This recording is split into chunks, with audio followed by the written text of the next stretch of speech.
Je voulais vous remercier tous d'être ici.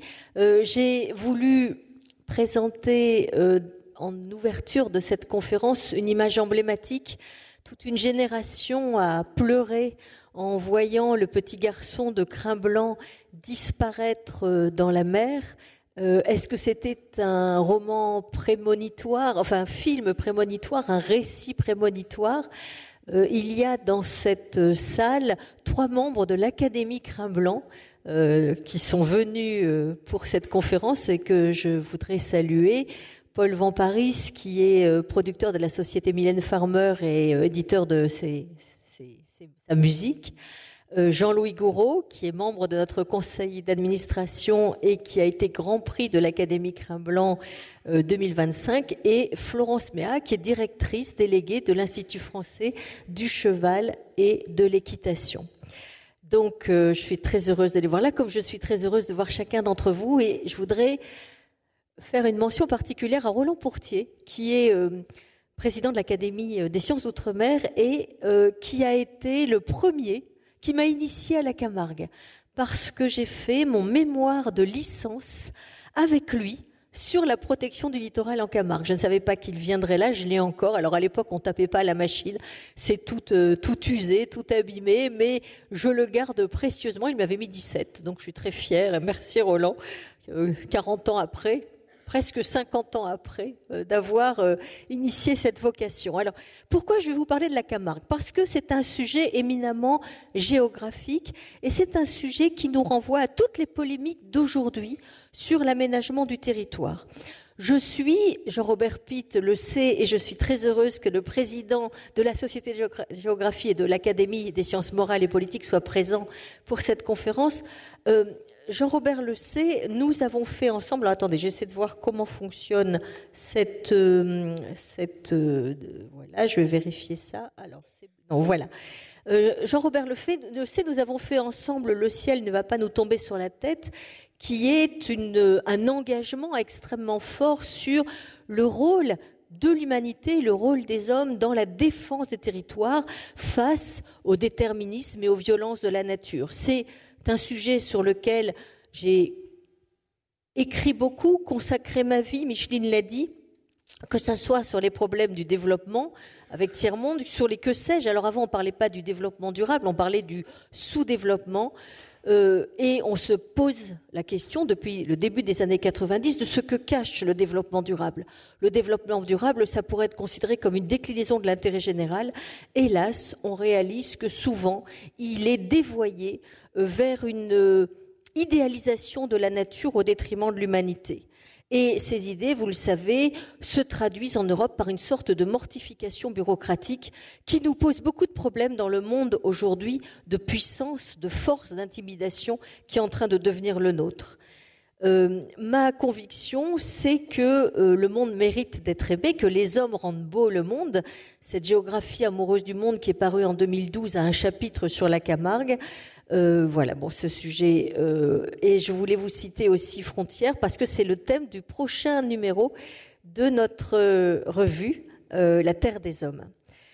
Mais effectivement, vous l'avez dit Micheline, j'ai une passion pour la Camargue. Une passion pour la Camargue qui est liée à la fois à mon amour des chevaux, parce que le film Crin Blanc de 1953, Palme d'Or de 1953, préfigure l'ère de ce qu'on va appeler le cheval ami, mais aussi le cheval de territoire. On passe du cheval outil au cheval ami avec cette histoire très belle d'un enfant qui veut soustraire son cheval sauvage à la violence des hommes et qui finit noyé plutôt que de céder à cette brutalité qui est alors, à l'époque, le monde des gardiens qui depuis a fait lui aussi sa transition équestre et est devenu un monde où l'équitation de travail est tout à fait conciliable avec une équitation de respect. Et aujourd'hui sort le livre merveilleux Salin du Midi, l'épopée du sel de Camargue. C'est un gros livre de photos dont le message est clair, il faut défendre la Camargue contre tous ceux qui voudraient la rendre à la mer. Et c'est la thématique que je vais traiter aujourd'hui. que je vais traiter d'abord en vous rappelant quelques notions géographiques. La Camargue, c'est un delta, c'est le delta du Rhône, c'est la fille donc du Rhône et de la Méditerranée. C'est une plaine deltaïque récente de 150 000 hectares. Le Vaccarès, qui est la lagune centrale, l'étang central, fait 6 500 hectares.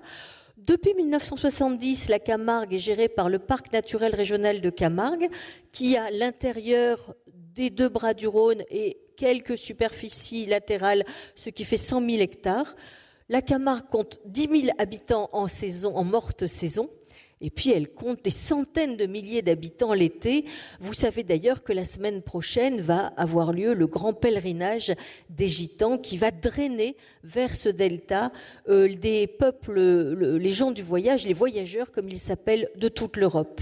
Le premier propriétaire foncier, c'est le Conservatoire du Littoral qui possède 27 000 hectares. Conservatoire du Littoral, dont vous savez qu'il a été créé en 1975, qu'il a pour vocation, en rachetant des terres, de contrôler la moitié du territoire français. Il est aujourd'hui à peu près 1/5 du territoire français. Le deuxième propriétaire foncier, ce sont les Salins du Midi, qui possèdent environ 20 000 hectares. Et puis, vous avez un certain nombre d'organisations environnementales. Alors attendez, excusez-moi, je cherche. Voilà. Le delta de Camargue, comme tous les deltas, c'est une construction mouvante avec une relation complexe à l'eau douce venue du Rhône ou de la pluie, l'eau salée venue de la mer ou qui remonte du sol puisque vous avez une langue de sel sous le delta.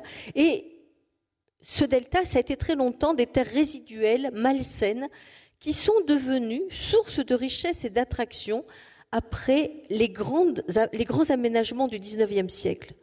Donc la Camargue, c'est une terre aujourd'hui d'histoire, de patrimoine, de légende. C'est une terre où se projette aussi toute une histoire très forte qui se rapporte à l'histoire de la Provence, l'histoire du catholicisme, mais aussi l'histoire de l'industrialisation. Les paramètres de ce delta, c'est la mer, le Rhône, les pluies, le soleil, les vents. Ils ont construit un monde qui est un monde, comme beaucoup de terres basses, extrêmement fragile, puisque vous voyez sur cette carte de géomorphologie simplifiée, plus des 2/3 du delta se situent sous le niveau de la mer. Donc, cette terre basse, elle est menacée, bien sûr, par les risques de submersion marine, les crues du Rhône et les remontées de sel. Les grandes abbayes du sel, les grandes abbayes religieuses qui se sont installées en Camargue à partir du Moyen-Âge, qu'il s'agisse de psalmodie, d'Ulmette, de Silvéréal, se sont installées à l'extérieur du delta parce que les bras du Rhône étaient des bras mouvants et on vivait dans une sorte d'impermanence des choses. On le voit quand on regarde la salinité des sols du delta. Vous le voyez, ce delta est menacé par le sel qui, quand il est trop abondant, est un poison, mais qui peut aussi devenir, quand les hommes savent le dompter, une bénédiction. Et comme la topographie, la salinité conditionne l'usage des sols. Vous voyez là les types de sols en Camargue, des sols qui peuvent être limoneux-argileux, des sols qui peuvent être hydromorphes, des sols qui peuvent être sableux. Et ce delta extrêmement mouvant avec ses 8 bras du Rhône, avec ses inondations, eh bien, il a fallu le façonner et le façonner en fonction de notre volonté et de nos représentations. Ceux qui ont fait la Camargue, eh bien, c'est d'abord Napoléon III. Napoléon III est confronté aux grandes crues du Rhône du XIXe siècle, 1840-1856.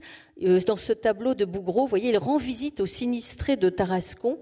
Et quand vous regardez la grande inondation de 1856, vous voyez effectivement qu'elle recouvre le delta du Rhône. Il va, Napoléon III, commander de grands aménagements. Il va endiguer les berges du Rhône, le Rhône, et il va construire une digue à la mer. Ce qui va permettre de faire de ce delta un espace qu'on pourrait appeler un espace séquestré, mais aussi un espace qui va devenir propice à l'aménagement. Le deuxième grand constructeur, inventeur de la Camargue, c'est un homme, le marquis de Baroncelli, Folco de Baroncelli, qui s'inscrit dans l'école du Félibrige de Frédéric Mistral, premier et unique prix Nobel en langue provençale, et le marquis de Baroncelli, qui arrive, comme d'ailleurs beaucoup d'aménageurs camarguais, de l'extérieur du delta. Il va voir dans cette Camargue une Atlantide émerger des eaux, et il va la doter de tous les signes d'une construction identitaire. Alors d'abord, il va inventer la tenue des gardiens que je porte aujourd'hui. Vous voyez, alors lui, il a en noir, comme d'ailleurs Jean-Louis. Jean-Louis, tu veux bien te lever, qu'on voit ta veste? Voilà, donc Jean-Louis est habillé comme le marquis de Baroncelli, avec la veste qui représente aujourd'hui un élément très fort d'appartenance pour les Camarguais, un mélange d'influences à la fois américaine, puisqu'il a rencontré Buffalo Bill, mais aussi russe avec le peintre Pranichnikov. C'est pour ça que cette veste est en velours. Et le marquis de Baroncelli, eh bien, il va renforcer le culte de Marie-Sarah d'abord de Marie Jacobée et de Marie Salomé, les deux saintes venues de Palestine dans une barque, dit-on, sans voile ni rame, qui sont arrivées sur les terres de Provence et qui ont évangélisé la Provence, et puis bien sûr de Sarah, la Vierge Noire, célébrée par les Gitans. Ce marquis de Baroncelli, donc, il est aujourd'hui extraordinairement important. Le 24 mai, vous avez le pèlerinage des Gitans. Le 25 mai, vous avez l'hommage à Marie Jacobée et Marie Salomé, dont on descend les chasses de la chapelle haute dans l'église des Saintes-Maries de la Mer. Et le 26 mai, vous avez l'hommage au tombeau du marquis, avec les Gitans, avec l'église, avec bien sûr aussi les Arlésiennes et tout ce qui fait cette culture camarguaise qui a suscité après-guerre de grandes vocations. La première, c'est cet homme que vous voyez avec son appareil photographique, qui est un ornithologue réputé, Luc Hoffmann. Il est héritier des laboratoires Hoffmann-La Roche, il arrive en Camargue et il va s'intéresser à ces terres peuplées par des milliers d'oiseaux. Il va être notamment le grand défenseur des zones humides. C'est une époque, vous savez, où les zones humides, on veut les assécher, les drainer. Il va créer notamment le WWF, la Convention Ramsar de 1971 sur la protection des zones humides. Aujourd'hui, ces enfants, André Hoffmann, Maya Hoffmann, Vera Michalski sont toujours extraordinairement attachés à la Camargue. Vera Michalski a par exemple fait le Festival du dessin d'Arles récemment. Elle dirige les éditions Libella qui rendent très souvent hommage aux auteurs de la Camargue. Le dernier, enfin, c'est Denis Colonne-Donnan, qui est un aristocrate nîmois dont la famille a fait fortune dans la réglisse et qui s'installe dans ce bout du monde désolé après-guerre pour faire vivre ses rêves. C'est une sorte d'Hemingway de la Camargue. Il va recevoir Cocteau, Brassailles, tout un ensemble de personnalités. Et surtout, avec Albert Lamoris, il va inventer ce mythe de Crin Blanc, ce mythe de ce cheval qui fait qu'à partir de ce film, Palme d'Or à Cannes en 1953, prix Jean Vigo, que le New York Times en 2007 déclare comme le plus beau film pour enfants de tous les temps, eh bien, il va surtout faire en sorte que les chevaux camarguais vont acquérir leur lettre de noblesse. Et à partir de Crin Blanc, tous les chevaux de Camargue deviennent blancs. L'image de la Camargue, alors évidemment, les poulains naissent sombres, mais ils grandissent et blanchissent, et vers 4-5 ans, ils acquièrent leur robe claire. Et le studbook camarguais, que Florence Béat connaît bien, il date de 1978 et il est un des précurseurs de ces fameux chevaux de territoire. Ce cheval Camargue, c'est à la fois un cheval pour les touristes, un cheval de promenade. Il est rustique, il est extrêmement bien dressé, il a des sabots larges, mais c'est aussi le socle de ce qu'on appelle la bouvine. La bouvine, c'est ce que le marquis de Baroncelli a voulu célébrer, c'est-à-dire le culte du taureau, aux cornes en forme de lyre. Le taureau Camargue, il le voyait comme le descendant de l'auroch. Dans la course camarguaise, le taureau n'est jamais sacrifié. Dans la course camarguaise, le taureau a au front des attributs que des rasteurs acrobates vêtus de blanc doivent arracher à son front au prix de 1000 périls. Et quand les bons taureaux donnent ce qu'on appelle des coups de barrière. Vous avez là un coup de barrière, c'est-à-dire que le taureau, pour attraper le rasteur, donne un grand coup dans la barrière et à ce moment-là, l'orchestre joue Carmen. C'est un très grand moment de célébration collective. La Bouvine, aujourd'hui, c'est l'or blanc du tourisme. Et bien sûr, de toute aussi la célébration des Arlésiennes. Les jeunes femmes sont des Mireilles et elles prennent le ruban quand elles s'engagent à respecter les valeurs des Arlésiennes. Et d'ailleurs, Paul, tu étais le 1er mai à Arles avec ta compagne et avec beaucoup d'autres jeunes femmes en arlésienne, qui est une tenue dont il faut imaginer qu'elle demande énormément de temps. C'est extrêmement long et complexe de s'habiller en arlésienne. Vous voyez aussi sur cette image un autre aspect de la Camargue qui est les camels, les seuls reliefs de Camargue, c'est-à-dire les dunes de sel dont je vais parler. Nous avons la chance d'avoir aussi dans la salle l'ancien directeur financier des Salins du Midi. Donc ça me fait plaisir de savoir qu'ici, il y a tout un ensemble de composantes de cette Camargue qui sont présentes.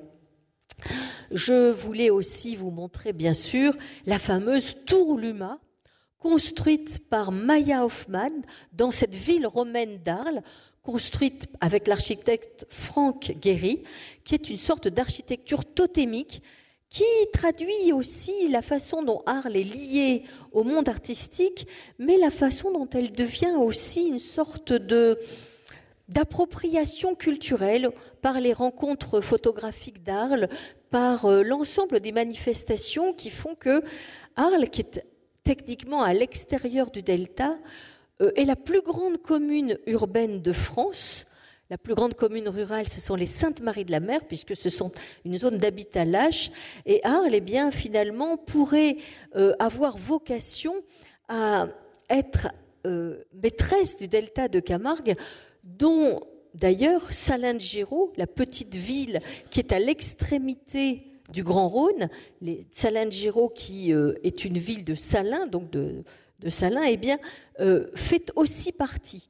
Arles est une ville extrêmement étendue. Alors vous avez une Camargue fluviolacustre. C'est la Camargue d'Arles, vous voyez, c'est celle où on va faire le riz notamment, mais aussi d'autres cultures. Et une Camargue laguno-marine, qui est celle qui est en rose et bleu, qui est celle des terres où le sel remonte, où on va exploiter les marais salants. Ces unités morpho-paysagères sont extrêmement importantes parce qu'elles définissent une Camargue aujourd'hui qui est une grande terre de production. Grande terre de production agricole, et d'ailleurs une association fondée en 2019 entre Alpi, Crau et Camargue célèbre les productions non seulement du delta de la Camargue insulaire, c'est-à-dire entre les deux bras du Rhône, mais aussi des régions qui lui sont associées, la petite Camargue à l'ouest et la Crau et les terres de la Durance à l'est. Ces productions de qualité, cher Jean-Robert, je ne vais pas te poser la question, mais je suis sûre que tu les connais par cœur. C'est l'huile d'olive et les olives des Baux de Provence. C'est l'agneau de Sisteron, l'agneau IGP de label rouge de Sisteron, le vin des Baux, le foin de Crau et la viande AOP de taureau de Camargue, taureau donc qui n'est pas mis à mort, taureau qui est élevé en liberté. Et puis l'année dernière, a rejoint cette liste le sel et la fleur de sel de Camargue qui ont obtenu l'IGP. Donc c'est une terre de richesse agricole, mais c'est aussi une terre dont le sociologue Bernard Picon, qui a été l'auteur du livre fondateur L'espace et le temps en Camargue en 1978, explique que c'est un polder agri-industriel fabriqué par l'intelligence humaine. La Camargue est un polder, la Camargue a été aménagée et ce livre, qui a été réédité plusieurs fois du sociologue Bernard Picon, s'appelle depuis sa dernière édition en 2020 un laboratoire à l'heure du changement climatique. Et l'on voit bien que la façon d'appréhender ce territoire a évolué. La Camargue, en réalité, elle n'existe que parce que les hommes ont su maîtriser l'eau. Le fonctionnement du delta est organisé autour de l'eau et de sa gestion. Vous avez des réseaux d'irrigation et de drainage interdépendants avec 400 km de canaux qu'on appelle les roubines. Ces canaux sont extrêmement utiles à la fois pour apporter l'eau douce, mais ils sont importants aussi pour délimiter les terres, puisque le cheval Camargue est élevé en liberté sur des espaces qui sont quadrillés par des roubines. Les associations d'irrigation et de drainage couvrent 80% du territoire deltaïque et aujourd'hui, nous sommes confrontés à un premier problème, c'est que, comme les agriculteurs français le sont aujourd'hui dans l'opinion publique française qui a oublié la peur de manquer, les riziculteurs camarguais sont attaqués en permanence sur d'éventuels produits de traitement de leur riz, ce qui est une accusation mensongère puisque le riz de Camargue, riz IGP, est un riz dont l'indice de fréquence de traitement est extrêmement faible. C'est un des riz les moins traités au monde. Vous avez vu qu'on parle aujourd'hui du risque de l'arsenic dans le riz. C'est une nouvelle information. Il faut savoir que le riz de Camargue, les réseaux d'irrigation et de drainage qui prennent l'eau dans le Rhône pour la renvoyer dans le Vacarès sont des réseaux d'irrigation et de drainage qui permettent de désaliniser les terres. Et si vous ne désalinisez pas les terres avec le riz, eh bien vous n'avez pas les pâturages pour le cheval blanc et pour le taureau noir. Il y a eu jusqu'à 30 000 hectares de rizières dans le delta de Camargue. Aujourd'hui, nous sommes à 12 000 hectares.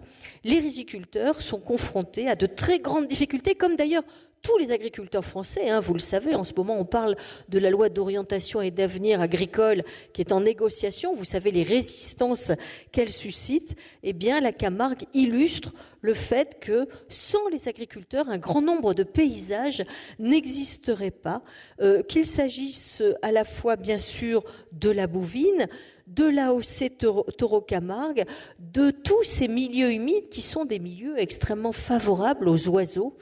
Et d'ailleurs, les riziculteurs ont d'énormes problèmes avec les flamants roses parce que les flamants roses envahissent les rizières et il faut utiliser des canons, de l'effarouchement. Ils sont confrontés à cette biodiversité très présente et très belle qui est un élément identitaire de la Camargue, mais qui leur pose une vraie question quand les semis se font. J'en profite pour vous montrer sur cette image la différence entre le taureau de combat de la corrida que vous voyez en bas de l'image. Vous voyez, il a les cornes vers le bas. Pour la corrida, ce taureau-là, il est mis à mort. Et le taureau de race Camargue, qui a les cornes en forme de lyre, comme disait le marquis de Baroncelli, taureaux dont les plus valeureux finissent avec des tombeaux à leur gloire, par exemple, devant les arènes des saintes. Cette riziculture, c'est donc l'or blanc de l'agriculture, l'or blanc de la Camargue.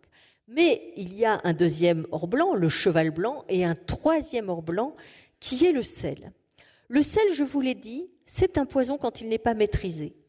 Mais en réalité, en Camargue, depuis le 19e siècle, le sel a donné naissance à une industrie extrêmement importante, celle de Solvay et de Péchinet.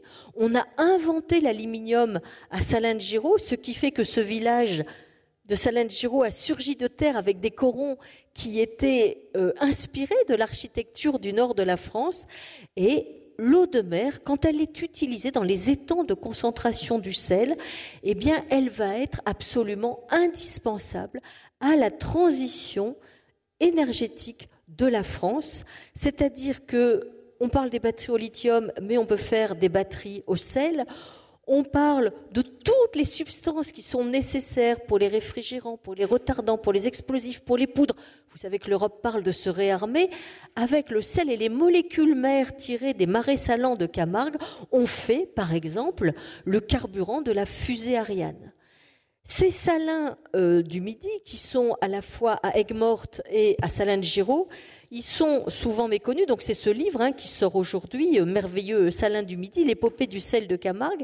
Ils ont donné lieu, là encore, à tout un ensemble de découvertes. L'aluminium a été inventé à Salins-de-Giraud et vous avez plus de 14 000 utilisations pour une molécule de sel ou des substances tirées des omers des marais salants une fois qu'on a enlevé le chlorure de sodium. Ce tableau de synthèse, il est présent dans le livre Merveilleux salins du Midi.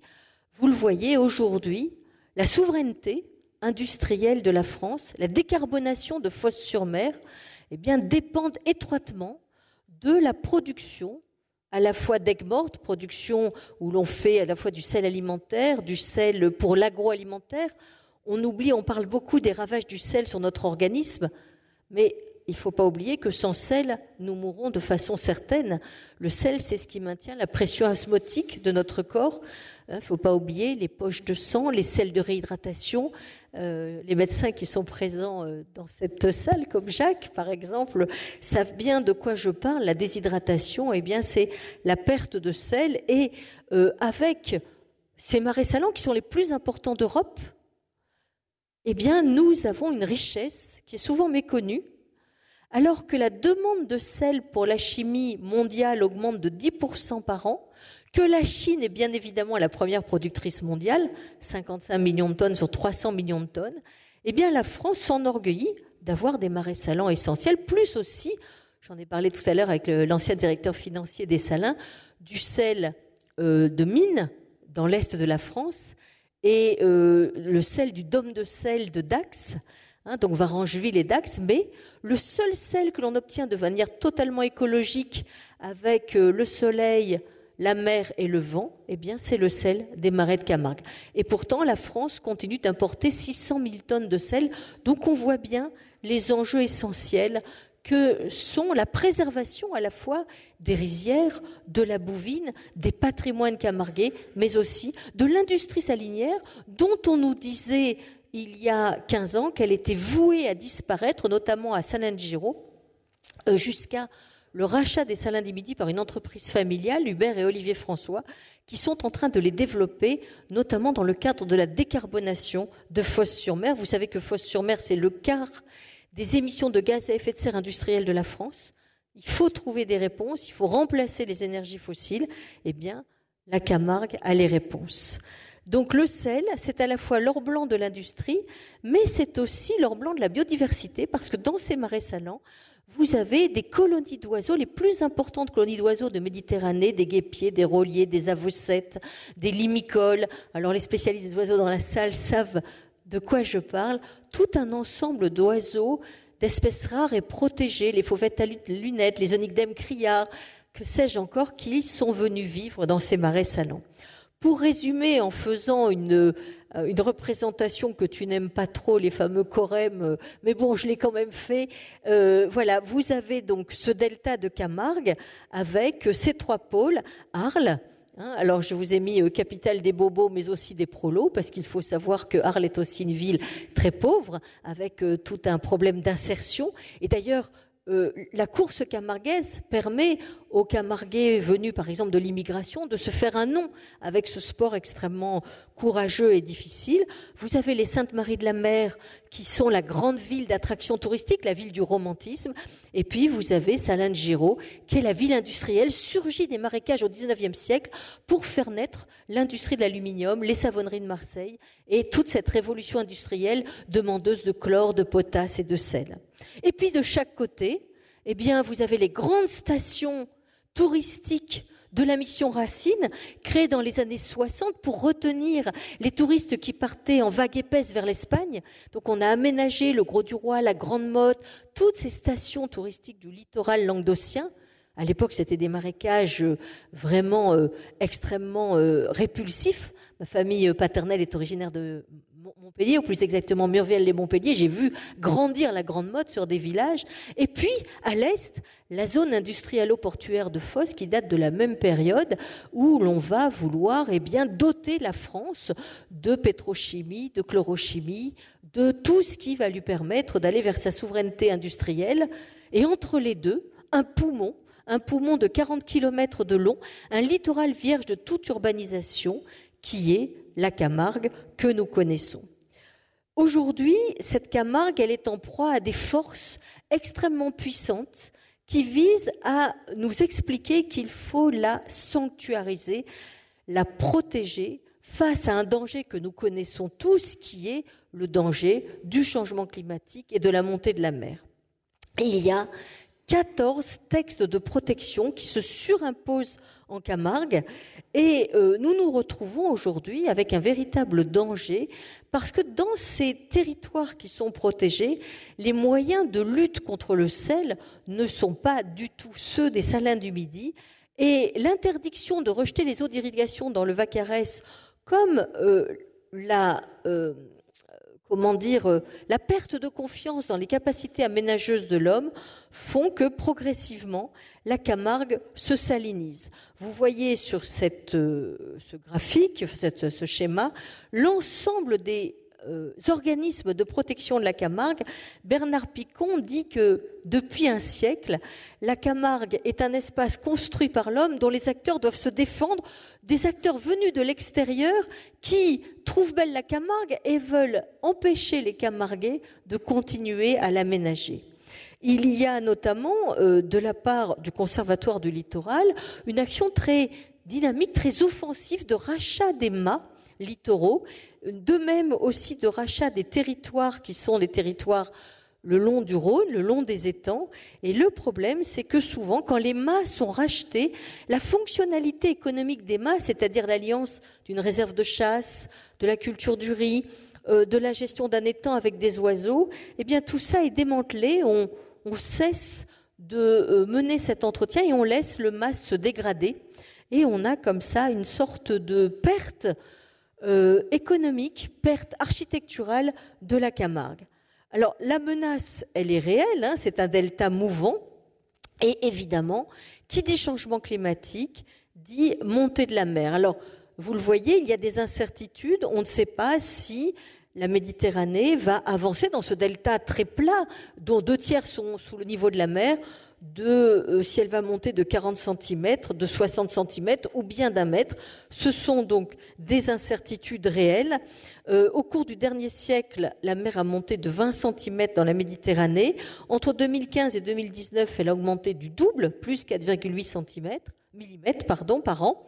Donc on nous parle de peut-être 40 cm d'ici la fin du siècle.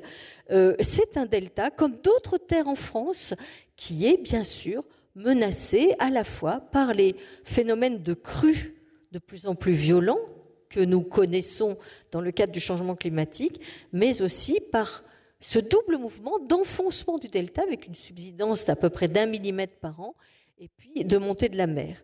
Alors cela donne un delta qui, dans certains lieux, perd des territoires. Vous voyez qu'il y a des territoires qui sont ceux qui sont en rouge, qui sont rongés. Les Saintes-Maries de la Mer doivent mener une politique extrêmement offensive de construction de digues pour défendre ce petit village contre les entrées de mer. Elle a les moyens de le faire. Elle a d'énormes ressources touristiques. Elle est même en train de construire un nouveau port, une extension du port Gardien, ce qui montre son volontarisme. Et puis vous voyez aussi que du côté de la pointe de Bauduc, comme à l'extrémité du Grand Rhône, vous avez un secteur qui est en accrétion, alors que d'autres secteurs sont, eux, perdus. Et en 10 ans, c'est-à-dire depuis les années 2010, on considère que 40 hectares ont été perdus en Camargue. Mais, vous le voyez mieux là sur cette carte, mais 48 hectares ont été gagnés à la pointe de l'Espiguette, du côté de Bauduc. La pointe de Bauduc est née à la suite d'une dérive du Rhône en 1711. Et Bauduc, c'est un lieu de cabane de gardiens, un lieu auquel Laurence Nicolas a consacré sa thèse, très beau livre. Sauf que ces 48 hectares qui sont gagnés, eh bien, ils appartiennent au domaine public maritime. Donc, ils ne sont gagnés pour personne. Ceux qui sont perdus sont souvent perdus contre des propriétés privées. Et puis, ce qui est gagné, c'est rendu finalement au domaine public maritime. Les dangers en Camargue sont réels. Quand on regarde la grande crue de 2003, on se rend compte qu'effectivement, la Camargue, surtout quand les digues ne sont pas entretenues, quand les digues ne sont relâchées, quand on ne s'occupe pas de les surveiller, eh bien, on peut avoir des phénomènes de submersion massifs. Et si l'on regarde les grandes inondations de la Camargue par le Rhône, eh bien, on se rend compte que 2003 est pas tout à fait équivalent à 1856, mais qu'il est un moment extrêmement impressionnant qui va mobiliser un certain nombre d'acteurs publics. Vous l'avez compris, l'État français est aujourd'hui confronté sur tout le littoral de la France à ces problèmes de protection face à la montée des mers et aux assauts marins. Quelle réponse faut-il y apporter? On sait bien que notre État est endetté, on sait bien que les moyens manquent, et la tentation, eh bien, c'est de se demander quelle réponse apporter à cette menace. Est-ce que l'adaptation doit être réactive, c'est-à-dire attendre les drames pour réagir, ou est-ce qu'elle doit être anticipatoire, c'est-à-dire mettre en œuvre un système de protection? Et le livre Merveilleux Salin du Midi, c'est un livre que précisément nous consacrons à cette question. Quand la mer monte, est-ce qu'il faut se soumettre ou est-ce qu'il faut résister? Le discours aujourd'hui, le discours qui est tenu au Camarguais, est le discours qu'on appelle un discours du repli stratégique. C'est-à-dire que c'est un discours qui consiste à leur dire « Vous avez été très courageux entre le temps de Napoléon III et aujourd'hui, ces 150 ans pendant lesquels vous avez résisté, construit cette économie très forte, mais maintenant il faut sortir du déni et il faut accepter que la force de la nature est plus importante que vous. Il faut renaturer, il faut effectuer ce qu'on appelle un repli stratégique. » Cette question, vous comprenez bien qu'elle exaspère profondément les Camarguais, elle les met très en colère. Il y a eu récemment tout un colloque sur l'avenir de la Camargue, où on a entendu des discours de comparaison entre la Camargue et le Bangladesh. Il faut que les Camarguais, comme les Bangladeshis, acceptent l'impermanence des choses. Alors, essayez d'imaginer, vous vivez en Camargue, vous avez un hôtel en Camargue, vous avez une maison en Camargue, vous avez un élevage de chevaux ou de taureaux, vous avez des cultures de riz, vous avez du sel, vous n'avez pas tellement envie qu'on vous dise qu'il faut renoncer. Et toute cette polémique, elle a trouvé à un moment un point de cristallisation sur ce qui s'est passé en 2008. En 2008, les Salins du Midi, qui n'étaient pas encore l'entreprise actuelle, entreprise familiale, entreprise qui est en croissance, entreprise qui mène aujourd'hui un vigoureux travail d'industrie de développement de l'industrie salinière, les Salins du Midi appartiennent alors à un fonds de pension américain qui va vendre au Conservatoire du littoral 6 000 hectares d'un seul tenant. C'est la plus grande acquisition foncière du Conservatoire du littoral au cours de son histoire. 6 000 hectares d'un seul tenant, payés sur deniers publics plus de 70 millions d'euros. Donc je vous laisse imaginer l'ampleur de l'investissement. Et ce lieu va devenir les étangs et marais des Salins de Camargue. Les organisations qui achètent ces territoires, alors le Conservatoire du littoral a vocation à acheter, mais il n'a pas vocation à gérer. Donc il confie la gestion des territoires à des organisations environnementales. Et il va donc confier ces territoires à une organisation dépendante de la famille Hoffmann, ou plutôt des descendants de la famille Hoffmann. Et ces personnes vont vouloir en faire une expérience de renaturation, c'est-à-dire créer une zone tampon qui permette d'observer ce que devient la Camargue quand on relâche la stratégie de défense du littoral. Donc les pompes ne vont plus être les pompes qui permettent de maintenir l'eau douce dans ces étangs et marais de Camargue, ne vont plus être entretenues.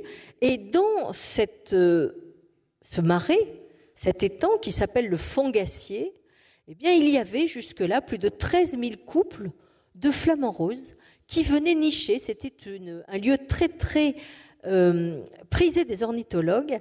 Eh bien, progressivement, les flamants roses, eh bien, ils vont partir parce que la terre devient beaucoup trop salée. La baisse du niveau d'eau fait que les renards entrent et mangent les œufs. Et nous sommes confrontés à, dans ces 6 000 hectares, un futur incertain qui dépend d'abord des choix d'aménagement. On peut dire que dans ces territoires, les organisations écologiques vont jouer un peu les rôles d'apprentis sorciers. Nous avons ouvert des brèches dans les digues pour recréer un système lagunaire sur une surface de 6500 hectares. C'est-à-dire que le travail de défense qu'avait mené Napoléon III, eh bien, on accepte d'y renoncer pour créer cet espace pense-t-on, cet espace tampon, mais bien sûr, on fait appel à l'argent de l'Europe. Vous savez que l'Europe donne énormément d'argent aux organisations environnementales, des millions d'euros, et on demande l'argent de l'Europe pour financer ce programme de renaturation. Évidemment, cette politique est accompagnée d'une très importante communication partout. Camargue, quand la nature reprend ses droits, et il y a une célébration des milieux naturels recréés grâce à cette reconnexion entre les étangs et la mer. Alors, voici ce qui se passe l'été 2022. Vous voyez, c'est une zone qui est interdite d'accès, zone de nidification. Je vous laisse apprécier la zone de nidification. Et le discours qui est tenu sur cette zone de nidification. D'abord, la zone est devenue un étang en croûte de sel, mais on nous dit l'expérience menée 2008 sur les 6500 hectares d'anciens salins est positive. Ces zones sont des amortisseurs climatiques. Dans ce site anciennement exploité par les salins du Midi, la salinité est autrefois supérieure à celle de la mer. Depuis qu'il est rouvert sur la mer, la salinité a baissé. C'est sûr, quand vous faites des étangs de concentration de sel pour récolter du sel, vous passez de 35 grammes à 180 grammes. C'est d'ailleurs ce qui permet aux flamants roses de trouver dans les étangs de concentration de sel l'algue Dunelia salina dont se nourrit la petite crevette Artemia qui leur donne leur couleur rose. Et les organisations environnementales vont légitimer leur travail d'abandon en disant « Ce travail réalisé depuis 5 ans est aujourd'hui cité en exemple, il pourrait être reproduit sur d'autres sites sensibles de la planète. » Alors je vous laisse apprécier les paysages que l'on peut observer aujourd'hui dans ces étangs gérés par ces organisations écologiques. Voilà ce que cela devient, c'est-à-dire que la Camargue soit rendue à la mer, pour le bénéfice de personnes, si ce n'est peut-être quelques anguilles, effectivement, c'est très bien, mais la biodiversité des oiseaux, qui est une biodiversité qui nécessite la présence d'eau douce et d'eau salée, disparaît, et on se retrouve avec des territoires complètement stérilisés.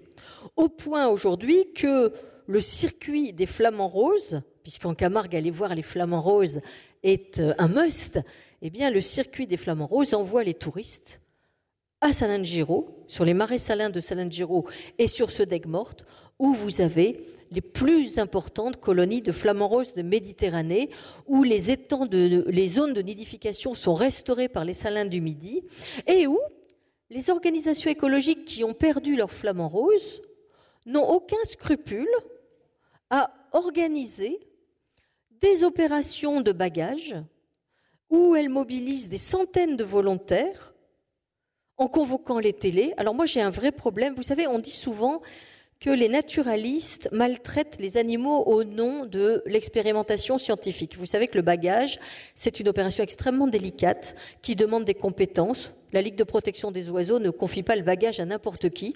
En Camargue, eh bien, les bébés flamands sont bousculés, enfermés, attachés par des centaines de personnes. La dernière opération, c'était le 7 août, avec des méthodes qui provoquent bien sûr une certaine casse, des ailes cassées, des oiseaux qui meurent de stress, etc. Ce qui est quand même assez coton quand on pense qu'aujourd'hui, les organisations écologiques attaquent Nicolas Vanier, qui a fait le film « Donne-moi des ailes », parce que sa société du LM a survolé à basse altitude les étangs de Camargue. Alors, bien sûr, c'était une erreur, on est d'accord, ça a provoqué la perte de 500 œufs. Mais en même temps, l'espèce flamant rose n'est plus en voie de disparition. Alors, ils ont été condamnés à payer une fortune en indemnité à ces organisations écologiques, mais personne n'attaque ces organisations écologiques pour la maltraitance organisée qu'elles mènent aux fins d'observation scientifique, comme les Japonais avec les baleines, je peux vous en citer 1000. Il faudrait parfois, et je peux vous en parler en connaissance de cause, parce que moi j'ai été élevée par 2 parents professeurs de biologie, On s'arroge parfois au nom de l'observation et de l'étude de la nature des méthodes qui sont éminemment contestables, mais comme ce sont eux les protecteurs autodésignés de la nature, il n'y a personne pour contester ces méthodes. Alors pourquoi on bague les flamants roses, vous allez me dire, puisque l'espèce n'est plus en voie de disparition? Eh bien pour une raison très simple, c'est que cette bague, ça permet de collecter de l'argent. Parce qu'au lieu de parrainer les enfants dans des villages d'Afrique où ils meurent de faim, on appelle maintenant les braves gens à parrainer des flamants roses. Donc pour les parrainer, il faut qu'ils aient un numéro d'identification sur leurs pattes. Donc il faut qu'ils aient une bague. Donc votre flamand, il a tel numéro. Et vous avez le plaisir, grâce à ces opérations de bagage, de pouvoir suivre votre flamand. Alors évidemment, adopte un flamand. À quoi sert l'argent? À acheter des jumelles pour observer les flamands. Ou des avions pour les surveiller à basse altitude, pour faire des comptages qui ne sont pas coordonnés entre les comptages au sol avec les jumelles et les comptages en altitude à l'aide d'aéronefs survolant à 180 mètres d'altitude. Enfin, il y a une espèce de scandale dont personne ne parle, enfin, sauf moi qui me fais plein d'ennemis, évidemment, mais il y a quand même des méthodes qui sont des méthodes inacceptables. Vous voyez, adopte un flamant rose pour Noël. Bon, voilà, les enfants sont contents, ils ont un flamand. Je pense qu'il faudrait protéger les flamands, c'est accepter de ne plus les baguer. Et d'ailleurs, le président des Salins du Midi, Hubert François, a décidé d'abandonner aujourd'hui les opérations de bagage effectuées par ces organisations écologiques sur ces sites, d'autant que cet été, les responsables de ces organisations écologiques ont déclaré aux télévisions « Écoutez, de toute façon, ces milieux vont disparaître, ils vont être recouverts par les eaux, donc c'est bien de baguer une dernière fois ». Ce qui a rendu fou Hubert François, parce que vous imaginez ces 2500 salariés qui ont dit « Ah bon, on va disparaître ?» Mais les communautés de saliniers sont très très attachées à leur milieu. Il faut des savoir-faire pour faire le sel, la fleur de sel. C'est un véritable savoir-faire qui est ancestral, qui se transmet de génération en génération. Ce n'est pas agréable d'entendre à la télé qu'on est voué à la disparition.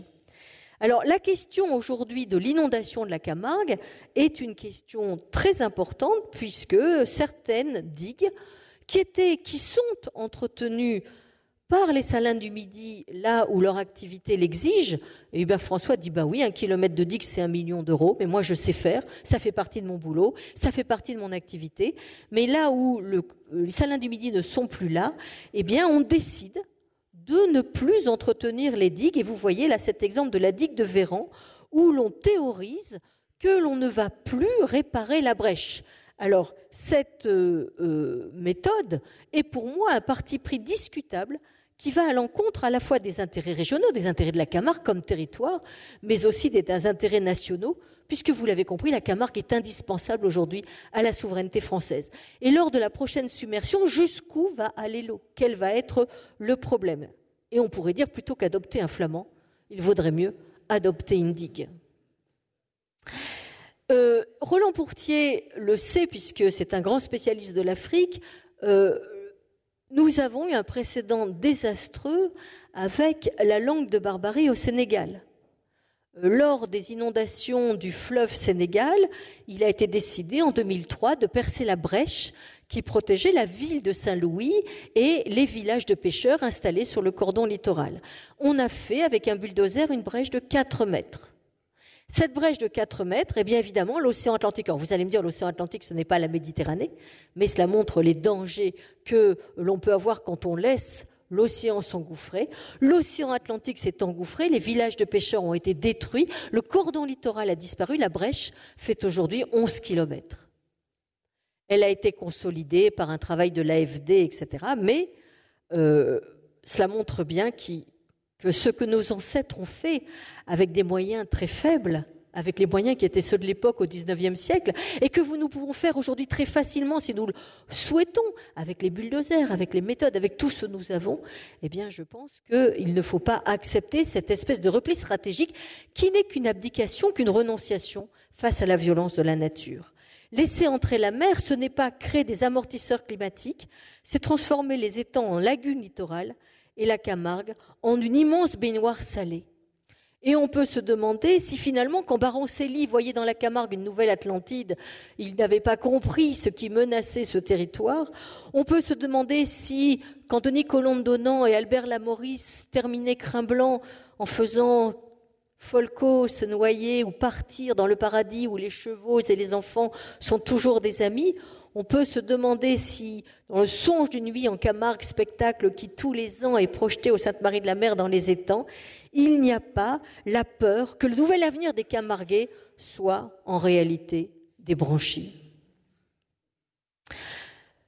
Aujourd'hui, l'État détruit un certain nombre de territoires, comme par exemple les cabanes de Bauduc. Alors, il les détruit au nom du développement durable en disant « Oh, mais ces cabanes faites en matériaux de récupération, c'est quand même une espèce de bidonville ». Ce qui est un scandale, parce qu'en réalité, ce sont les pauvres gens de Marseille, les saliniers de Salins, qui se sont fait ces cabanes, des cabanes qui sont l'image de ce qu'on peut faire avec des matériaux extrêmement légers, des matériaux de récupération, et accuser les pauvres cabaniers de Bauduc d'être des destructeurs de la nature quand on a la zone industrialo-portuaire de Fos à côté, c'est quand même un peu se moquer du monde.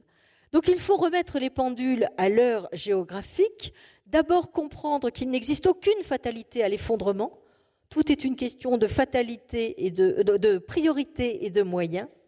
Ensuite que les ressources ne sont pas, elles deviennent. On ne savait pas que le sel permettrait de remplacer le lithium avec les batteries à sel, le carburant. Une ressource, elle dépend toujours de l'intelligence des hommes. Les ressources sont un flux et non un stock. Nos paysages sont des héritages, il n'y a pas d'optimum. Il faut accepter qu'ils évoluent, mais il ne faut pas renoncer à les faire évoluer. Tirer une trajectoire linéaire à partir de l'existence se révèle toujours une erreur parce qu'il y a toujours des phénomènes de rupture que l'on n'avait pas envisagés. Donc il faut accepter de se préparer à des scénarios qui ne peuvent pas être envisagés, mais les projections mécaniques sont toujours démenties par les faits. Nous avons en tout cas les moyens de répondre à tous les défis écologiques qui sont réels. Préservation de la biodiversité, lutte contre le changement climatique par l'atténuation et l'adaptation, transition énergétique. Mais nous ne le ferons pas sans ceux qui produisent et créent de la richesse, ces riziculteurs, ces saliniers qui ont créé les plus beaux paysages de Camargue et qui nous disent qu'il faut lutter pour maintenir une Camargue vivante, comme le phare de Faraman, comme quand on arrive à Amsterdam, on vous dit à l'aéroport de Schiphol, bienvenue sous le niveau de la mer, 2/3 des Pays-Bas sous la mer. La Camargue mérite d'être sauvée pour ses paysages uniques et la Convention de Ramsar de 1971 avait raison de dire qu'il fallait défendre les zones humides pour ses richesses, le riz, la vigne, le vin des sables de l'Istel et puis bien sûr ses marais salants, indispensables à la transition écologique et énergétique, ses patrimoines, sa culture, son tourisme, parce que l'humanité n'a pas à abdiquer face à la violence de la nature. La réhumanisation, pas la renaturation.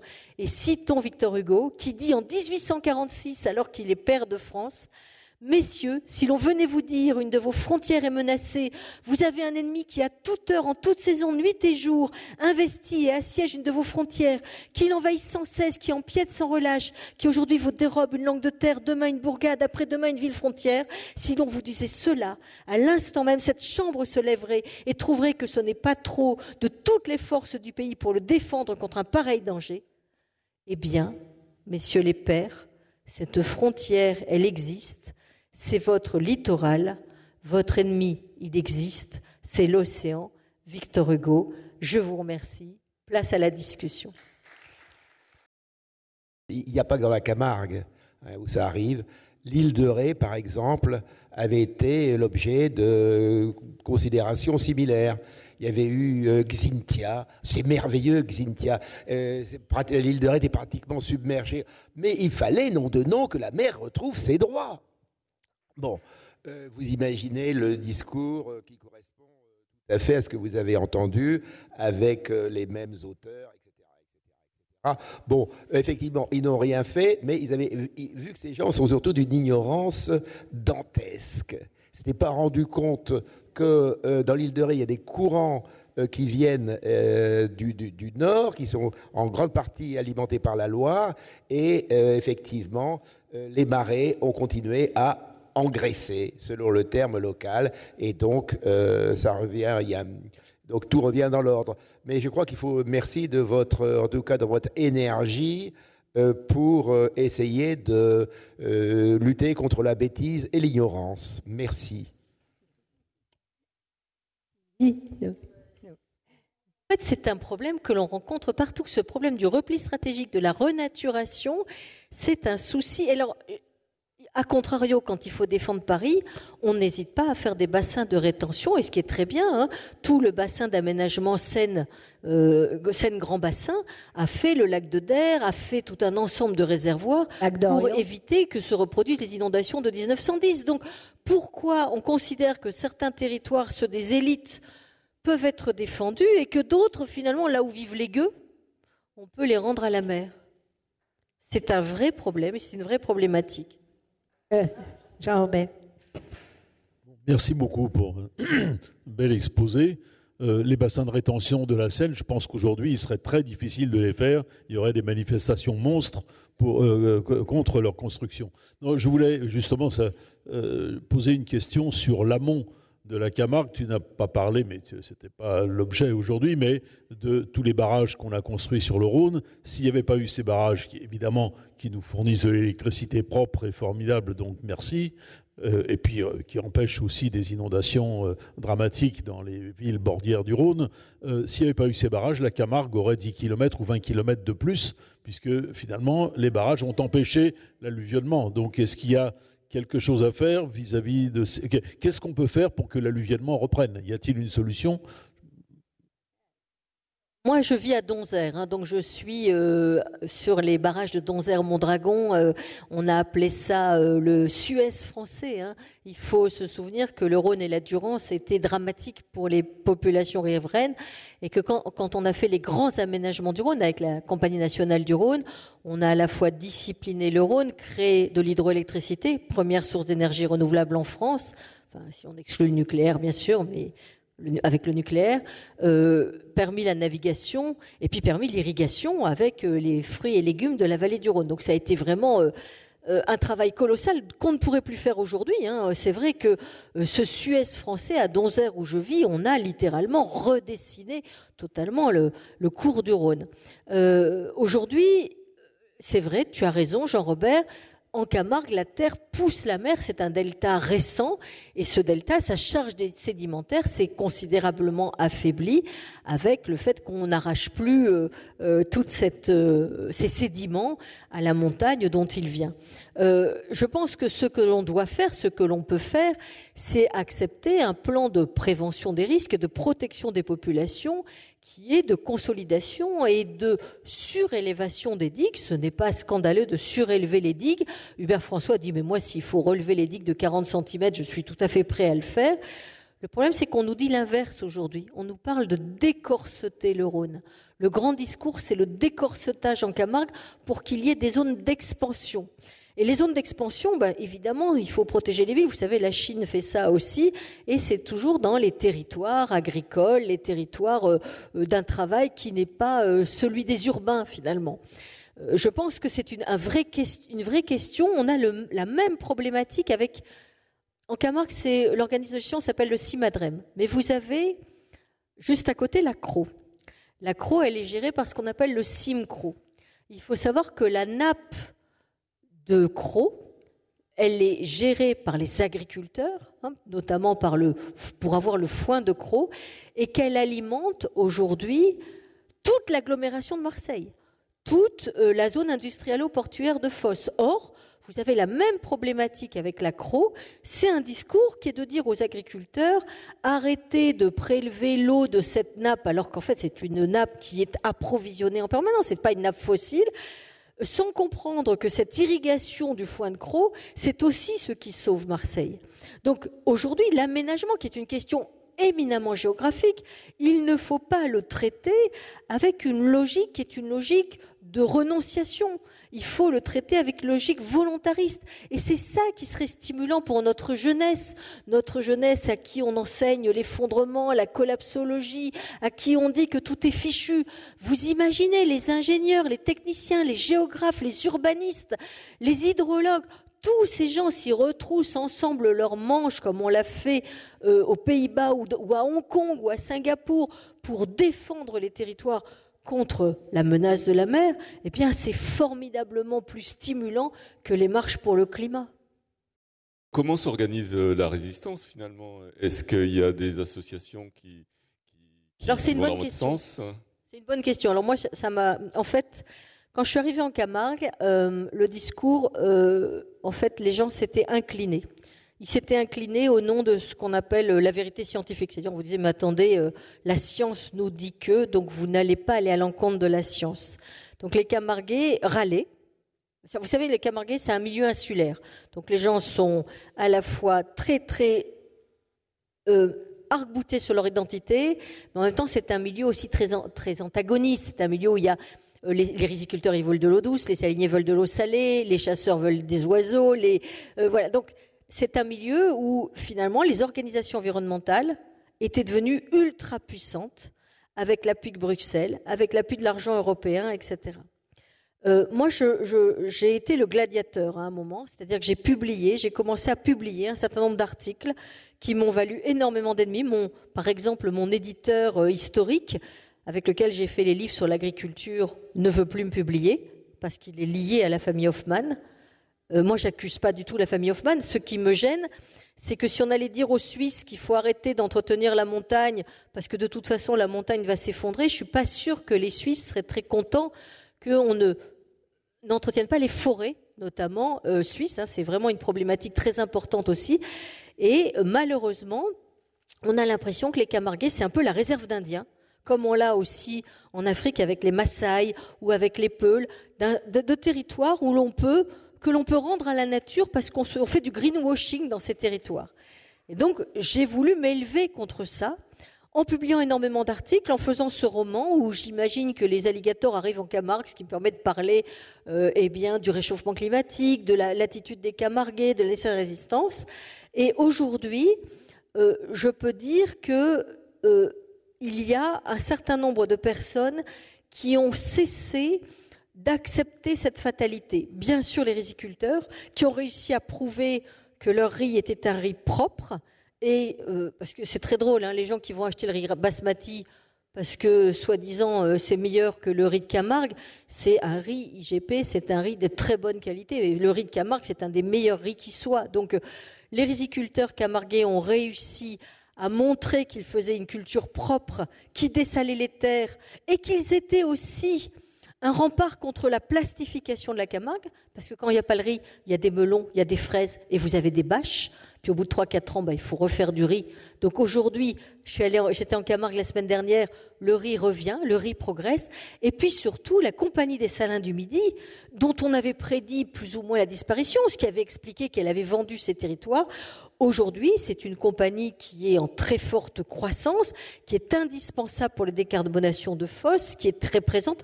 Moi, j'ai lancé la lettre de nos camels. Vous savez, la camel, c'est dunes de sel pour justement donner des nouvelles positives de la Camargue, parler des oiseaux, parler de tout ce qu'on essaie de mettre en œuvre. La charte du parc naturel régional est en renégociation aujourd'hui. Ce sont des enjeux extrêmement importants parce qu'il faut que cette charte aujourd'hui, ça soit une charte dynamique. Le parc est devenu une machine à employer, comme beaucoup d'ailleurs de parcs naturels régionaux qui sont devenus des espèces de monstres administratifs où, je suis enregistrée donc j'arrête. Voilà, mais c'est un vrai problème en réalité.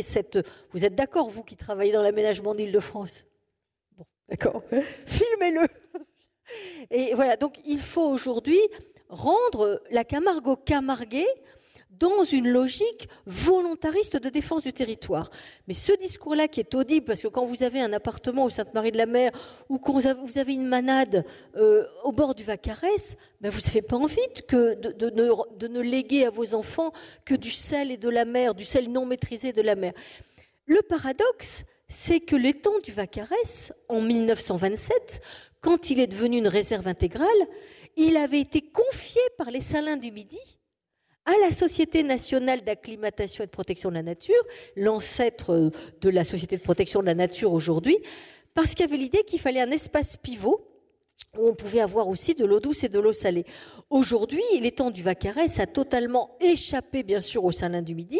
Il y a 4 millions de tonnes de sel qui se sont accumulées dedans. Alors le problème, c'est que l'eau douce est au-dessus de l'eau salée. Donc si vous envoyez de l'eau, vous sortez l'eau douce, mais vous ne sortez pas l'eau salée. L'eau salée s'accumule. Donc il faut une action volontariste d'exploitation de ce sel pour en faire une richesse. Ce sont des enjeux dynamiques, géographiques, très très importants en ce moment en Camargue. Et les acteurs camarguais s'unissent aujourd'hui, ce qui d'ailleurs Éric Orsena a préfacé ce livre. Je suis très heureuse, Éric Orsena a eu notre grand prix en 2020 ou en 2019. Éric Orsena a préfacé ce livre. Pourquoi ? Parce qu'Éric Orsena dit, finalement, la Camargue a été un laboratoire de la lutte contre la mer, contre les crues. Elle pourrait devenir aujourd'hui l'avant-garde d'un consensus sur la nécessité de défendre le territoire. Et Éric Orsena défend la création d'un nouveau Parlement de Camargue, mais qui soit un Parlement aux mains des Camarguais et non pas aux mains de ceux qui parlent en leur nom, que ce soit à Genève, à Bruxelles ou à Paris.